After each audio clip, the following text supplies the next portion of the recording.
Hello, today I'm in Volkswagen Golf. In this video I'll show you where is the interior fuse box. In the beginning, let's take a look at the left side from the steering wheel. Open this drawer. Now push from both sides,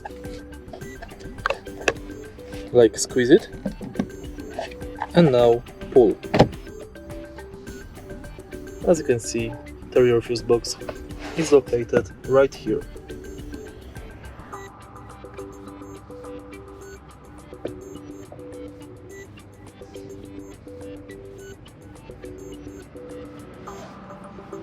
If you find this video helpful, please leave like, comment and subscribe.